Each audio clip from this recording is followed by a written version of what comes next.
Okay, the student and teacher views of the online classroom are you get there the same way. So I have these set up side by side. This one is going to be a student view.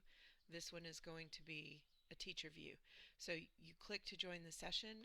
This part looks pretty much the same at the beginning, but when you are in the session, then things are going to start to look different. So let me close this because this is really how it looks whenever you first log in. So the other person in the room is the moderator, and as a student, pretty much all I can do is raise my hand, or I can type into the chat, but it says chat is off. So there's not really a whole lot that I can do at this point.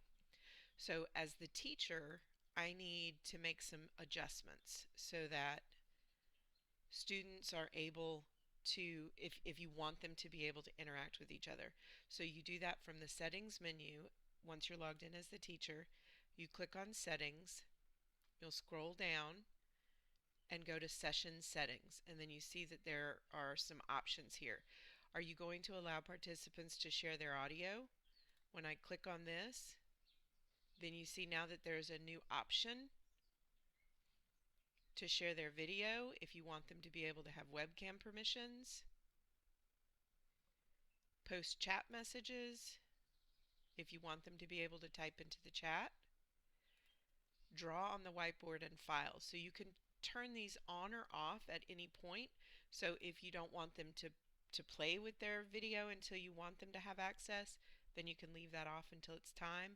If you don't want them to have audio until you're ready for them to, and you just want them to be able to do chat, then you can control that. So the other thing that you can do is at the participant level, you have some controls. You can make moderator or presenter, you can make caption, you can remove students from the session at the actual individual level.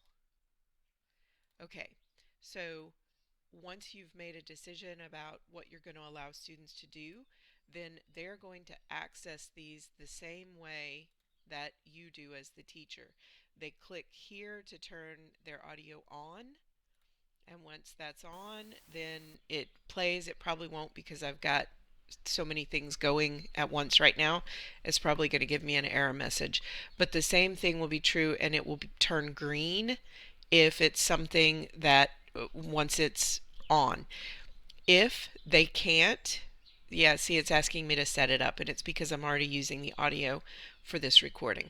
So if they need some help doing things, that can be done here, or they can click to actually go through the setup. So it's going to test it. You're going to say, yes, it's working, and then it's going to give a video test. Again, my video is actively being used by something else, so it's not going to pull up here.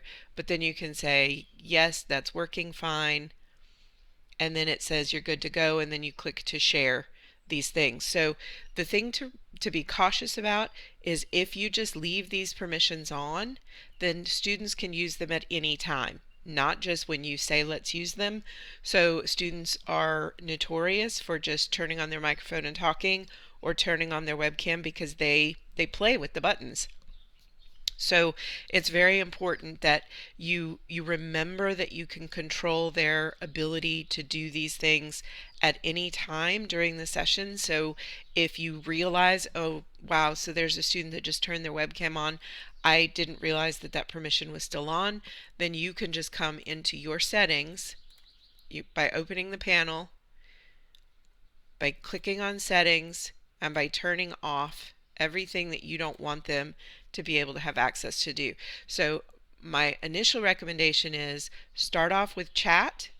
They are very happy being able to chat, and then only give permission for audio, video, or drawing as you need it for an activity.